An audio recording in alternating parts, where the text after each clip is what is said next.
Morning. We're going to talk about the ASMFC's winter meeting for the 2023 and the right whale appropriation money that was given by the Senate, the Appropriations Committee for the 26 million that was distributed to the Atlantic States. Yep. I'm going to let George open it up, talking about exactly what they were discussing at the Atlantic States meeting, which was held January 31st, February 2nd. I find it a little interesting where they seem to be really pushing this right whale issue about entanglements, but yet I'm sure everybody's noticed the whales washing up on shore, apparently worrying about whales that have not been seen actually entangled here in the state of Maine, but somehow we ended up appropriating millions of dollars for that. But while these things are just happening down to the southern here, it seems to be unnoticed for the most part. George? All right, so yesterday it was brought to our attention that we kind of missed that meeting. It was back on, what Jerry said, January 31st. So we looked into it, and I made this actually on New Year's. It was about a week before I had a chance to do the video, and then these whales started washing up on the beach down south, so it just kind of put it on the back burner. So, but we're going to go down through this. This is a painful video to watch. It was 2 hours long, a lot of data, a lot of graphs. It was more audio than video, but we're going to break it down as quickly as we can for you. So, on December 20th, the senators from Maine brokered a 6-year deal. Most everyone knows about that. A reprieve, so to speak. And on December 23rd, the House and the Senate passed it. It was part of the $1.7 trillion omnibus bill. And I'm going to tell you what this cost you and the breakdown of it all. So first, $2 million to research lobsters in the Gulf of Maine, Georges Bank, southern Maine, to explore the impact of whale protection and the fishery. Pretty much self-explanatory. $6 million for North Atlantic right whale related research, monitoring, law enforcement, and conservation efforts. Again, if you listen to this meeting, there was money given to the Coast Guard, etc., for enforcement. Third, $1.5 million to support development of ropeless gear technologies. Again, pretty much self-explaining. And this is where it gets a little sketchy. Number 4, $26 million to be distributed among the Atlantic states, the ASMFC, to affected fisheries. And when I saw this, I immediately thought, yeah, we're never going to see or hear anything about that money. And lo and behold, that's why I'm bringing this up today at the 9-minute mark on the video. If you listen to it, this is where Janet Coit is speaking, and she talks about this money, and she blatantly says $26 million will be used for research of ropeless gear, climate change, how it affects right whales, and windmills, offshore wind. Right after that, number 5, $20 million grant program to the National Wildlife Foundation. As soon as she's done talking about this $26 million, she goes right into this $20 million, and she says that this National Wildlife Foundation is directly hooked to NOAA, and they also have access to that money. She's very excited to have $46 million at her fingertips. And so, which is funny because BOEM is also contributing money to the National Wildlife Foundation through other funds as well. Correct. Seems to be a lot of money from BOEM getting pumped into these wildlife foundations. I mean, conservation efforts are getting pumped money from wind operations, which are directly killing mammals with their survey work and their turbines. It's kind of odd. It's a little odd. So which are you? Conservationists or are you just murderers? I don't know. For $49 million, you better tell me more than that. They've changed their tune quickly. So, yeah, very quickly. So yeah, you, the taxpayer, paid $49.5 million. And this deal brokered with the senators Of course, I wasn't in the room, but I can only assume these groups came and said, look, we need $49.5 million bucks, and we're gonna give your fishermen 6 years reprieve, when the reality is that's 6 years for them to do research to come after us. So there's the first part of that. Yeah, and on top of all this, I mean, these restrictions are all based here in New England, pretty much, which is going to restrain the fishing communities. Me and George have also talked about the Canadians' side of the fisheries. No changes at all. Yeah, we'll get None to at that. all. Yep. Go Yeah, ahead. Go ahead. All right, so as the meeting goes on, again, I said it's a long, painful listen, but there's some options and some triggers, and there's gonna be some new regulation of the lobster industry. There's no getting around it, and so there's 5 options or scenarios, and I'm gonna start with the last one because it's the only one that is concrete right now. There's a hard date, 2025. So 2023, your measure's 3 1/4 inches, and your vent size is 1 3/4 by 5 3/4 rectangle, or 2 1/4 circle vent.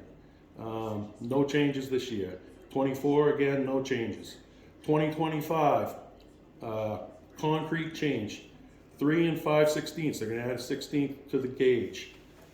So what we should say is going from a 3 1/4 inch to 3 5/16. So that means you're going to have to be getting a larger lobster now. So the pound and pound and a quarter lobster is off the table. Right. So Maine will no longer be producing pound and a quarter lobsters because of the restrictions. I mean, on average, you're going to be looking at a pound and a quarter and above. Right. So 2025 gauge increase, no vent increase, and 26 it'll remain the same. 2027 another increase, another 1/16 of an inch, 3 3/8 on your measure, and now to compensate for the size, a vent increase size of 2 inch by 5 3/4 rectangle, or 2 5/8 circular vent. So that is option E, the 5th one, and that's pretty much concrete. Now there's some triggers that they talk about, and they can go back to options A through D, and this information was gathered. They're showing a decline in the stock assessment, and the assessment is, the data is coming from the Nearshore Trawl Survey, and they say that we are at a 23% decline right now, and 32% would be the first trigger, and 45% would be the next hard trigger. And again, you can look at these graphs, it's painful. Like we were saying earlier about their methods of checking the lobsters. That'd be like me as a ground fisherman asking George to use his traps to do a groundfish survey. Right. Why would we use groundfish surveys to do lobstering, or why would we use lobstering to do trawl surveys? You can't get best accurate. There's just too much room for failure. Correct. So anyways, option A and through D, they could speed up this process, so to speak. And if we show a 32% decline in the assessment, they will begin to talk about moving this timeline forward. The hard decline would be 45%. If we reach that at any point, the 2027 regulations would become immediately in effect. So basically, if there's a trawl survey this fall in 2023 that shows a 45% decline, immediately in 2024, at the beginning of the fishing season, we would be at the 3 3/8 gauge and a larger vent. Yeah, so the question is who's going to be monitoring, industry-wise, the 2023 survey? I mean, if this isn't scoped perfectly, I mean, we all know that all species that are in the water run on cycles. You know, it's a matter of, I mean, we have a rough idea when these things pass by, but last I checked, there's no book on earth that tells you exactly when. I mean, if that was the case, everybody would be fishing. You know, there's a reason why we call it fishing and not catching. Right. So again, if you listen, we're going to try to provide a link on this to this meeting, and if you listen to it, the commissioner talks about how we're going to have more data now. Obviously, we have mandatory reporting this year, and they'll have that data available to use. My question, and I know Jerry will raise this question as well, will they use that data in our favor? They have not done that yet in the groundfish industry. They have this data at their fingertips, yet they refuse to use it. Yeah, well, that brings me back to the ground fishing. So let's explain about these data collection methods. They're only using the Bigelow's trawl surveys when it comes to assessing the biomass for total allowable catches, which we call TACs.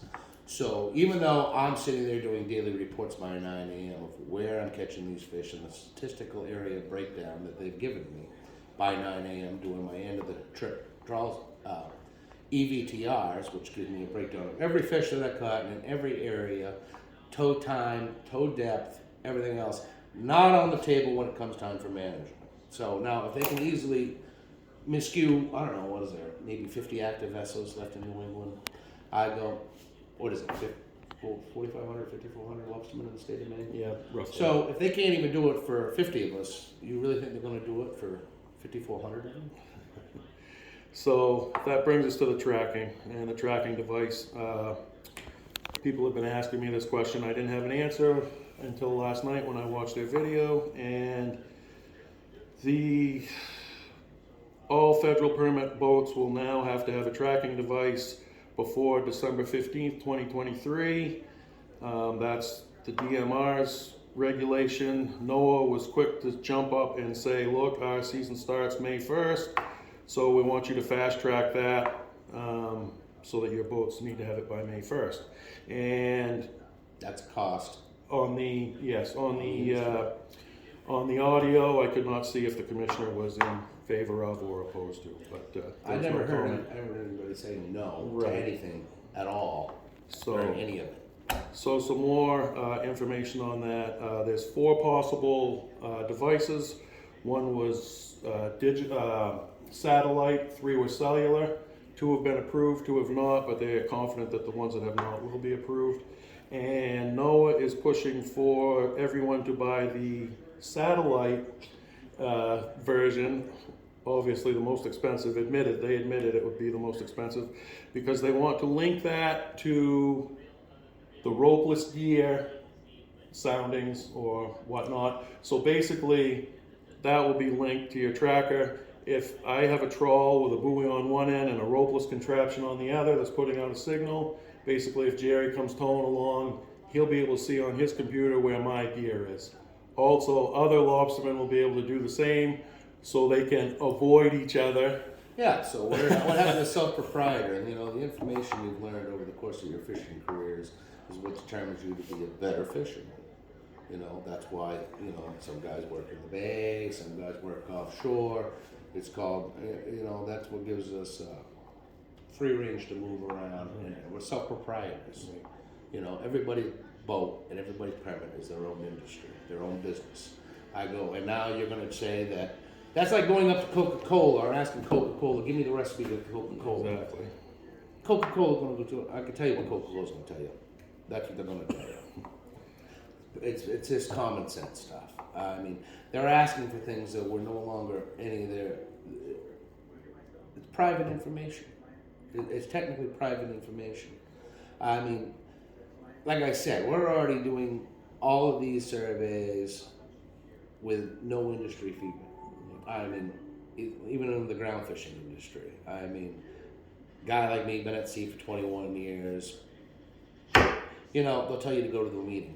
In the meantime, I go offshore 10 days at a time. Well, next week, just come to the meeting. It's like, well, that's fine, but are you going to pay my bills? Are you going to come? You're going to come pay my crew? You're going to pay the shore crew? You're going to pay the engineers, the dock guys, the fuel bill, the insurance? No? Well, you think when there's only about 30 of me in the Blue Water Fleet, and you're looking to take up over bottom. I mean, we even had this discussion on 2 weeks ago when BOEM had their meeting about trawl gear. Now, the trawl gear, they're using VMS data collection of traffic, high traffic zones. It's funny because the VMS tracking zone that they're using was based on 5 years ago when closed area 1 to the southern was still closed. And you can see specifically around closed area 1, the high traffic zones, especially along the 700 line, which That's closed area 1. That's a high traffic zone. So from the northern edge, all the way down the edge of the Georges Banks, all the way to closed area 1 is haddock zone. Those are where I primarily catch most of the haddock, you know. But apparently, they don't see that. They don't know that. They don't know that because they don't talk to individuals like me anymore. You know, they're just speculating. It's all speculation. And now, like I said, Janet Coit was talking about the stringent activities of the lobstering industry and all fisheries to go against the Endangered Species Act. You know, they want to hammer down that we need to save these whales. Well, that's fine. So somebody please explain to me, what are all these whales and porpoises and conchs and dead crabs washing up on the shore with the survey vessels that are working for windmills? I don't know. I don't see any. I know the efforts in the fishing fleets have always been decreasing for the last 20 years. So no real changes. But prior to the surveys, the only differences in the variable is surveys and offshore wind. And now we're seeing porpoises and whales washing up ashore. Now they talk about right whale entanglements and everything else.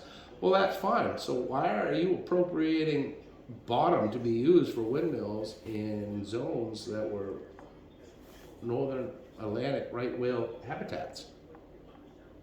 Kind of a conflict of interest, I would say, just a wee bit. You know, and then we also talk about the National Wildlife Foundation with their appropriation of $20 million and their direct ties with BOEM. And BOEM has direct ties with NOAA. So are they in the conservation for climate change, but yet they're going to put thousands of miles of cables on the bottom? I had this talk with you earlier today. I'm just having a little epiphany the other night, and I was just thinking about somebody was putting in radiated heating in the floors because of this cold snap, and I just kept sitting there. I'm like, well, that's funny because heat rises. And I go, so if we bury a few thousand miles of cables that are heated under the water, I go, that heat signature kind of would rise. Last I checked, I mean, that's just how thermodynamics works. Last I checked, heat goes up. So we're putting windmills in the water because the ocean is warming from climate change. So why are we heating the floor bed of the ocean, which is going to rise that heat up into the water column? I think that should be something that should be directly looked into as well. Me, George, and a few of us others have filed paperwork for an association, which hasn't gone through yet, so we're not going to get too far into that. But at the Maine's Fishermen's Forum, March 2nd through 4th, we will be there with a booth to pretty much give you guys blue-collar, working man insight of how these things work. And we'd be happy to ask any questions or give some feedback to anybody. These things need to be addressed, and they need to be addressed now.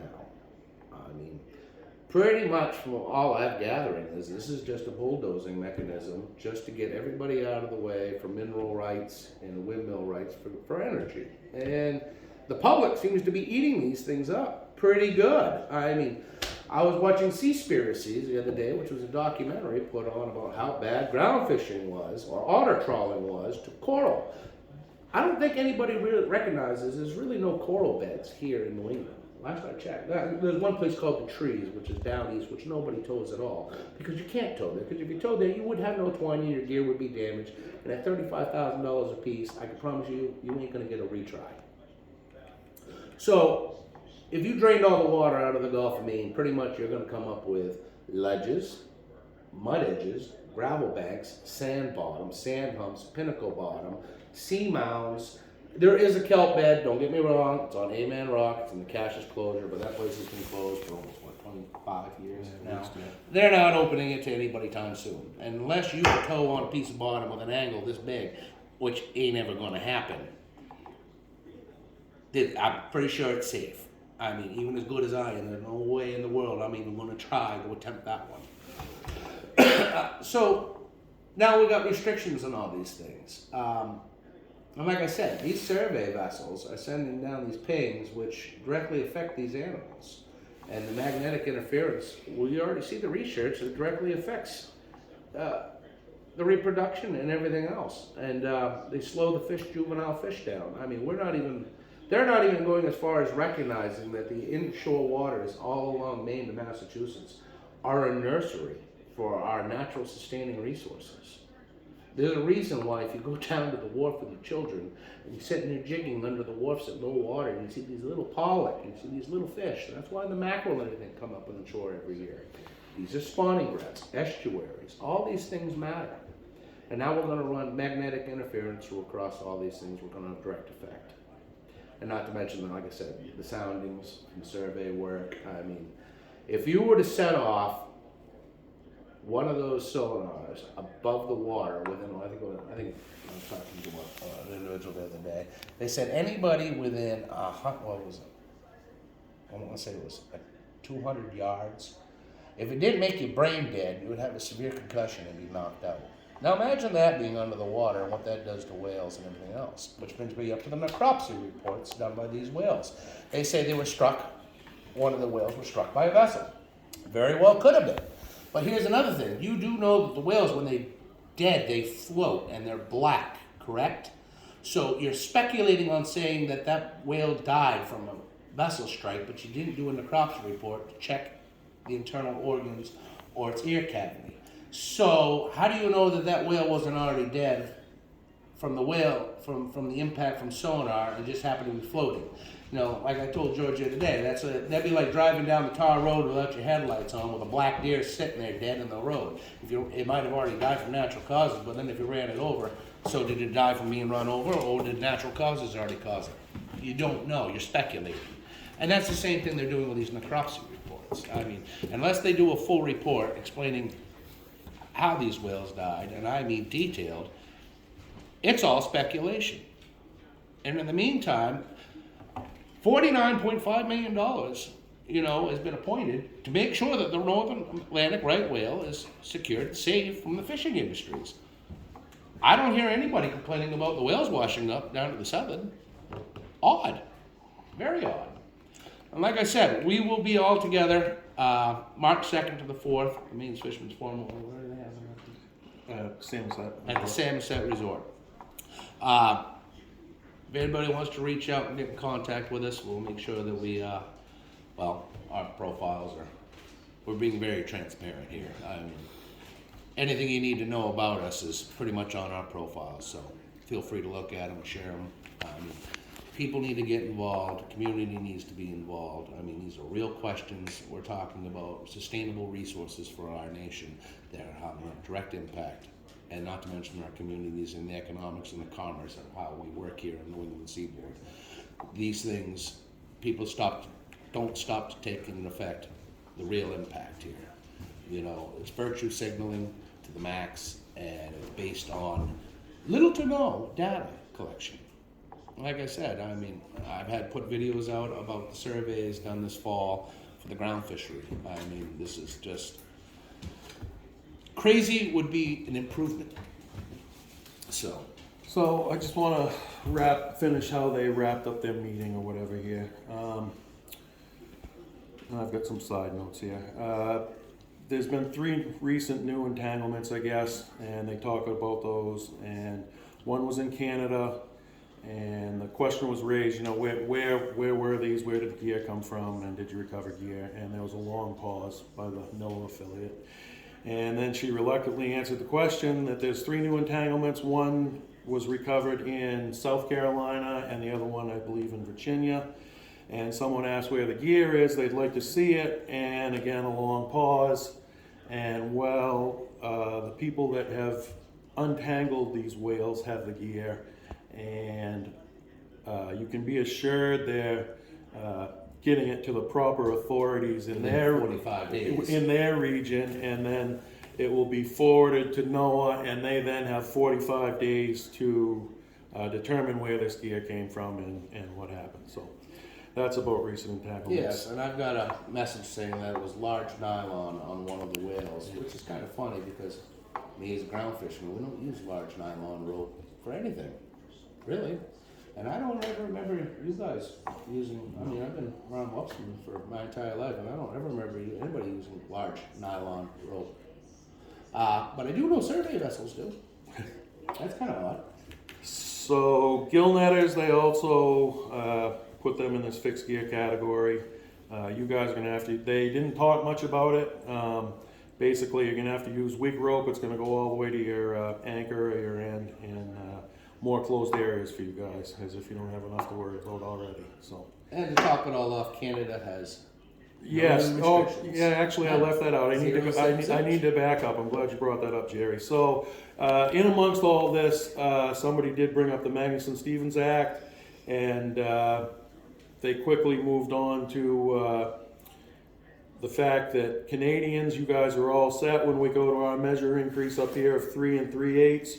You guys will still be able to land 3 1/4-inch lobsters, sell them in Maine, New England, New York, the United States, anywhere you want. You guys are all set. Yeah. Magnuson-Stevenson Act taking care of the Canadians. You guys are golden. Yeah, so that's pretty much saying that the Canadians will still be allowed to possess the pound, and the quarter lobsters, sell them here in the U.S. So across an imaginary line, the U.S. lobstermen will be restrained again, and meanwhile other countries, I mean, even though they got, what, 42% of the entanglements are in Canada, I do believe. Yeah. And Maine accounts for 1/2% of all entanglements. So you're going to restrict the 1/2%, while the 42%, which is free range, odd.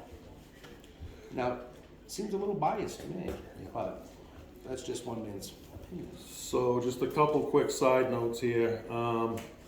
Climate change, the average temperature of the Atlantic Ocean has risen 1.5 degrees in 120 years. They're all shook up about that. That seems to be their agenda, this 1.5 degrees. Well, that just brings me back to my other point. I mean, they're talking about the plankton and the feeding of the right whales. Now, if you start putting electrical cables on bottom, which already have direct effects on zooplankton and phytoplankton, which are going to have direct effects on the plankton, which these whales and everybody feed on, that's direct effect of the right whales, I would believe. I mean, if we're destroying their food source by running energy power sources across our bottom, that's a direct impact against the endangered whales, I would think. I mean, I've even seen videos where that Atlantic sturgeon washed up on the shore, and that's highly endangered, but nobody's talking about it. Odd.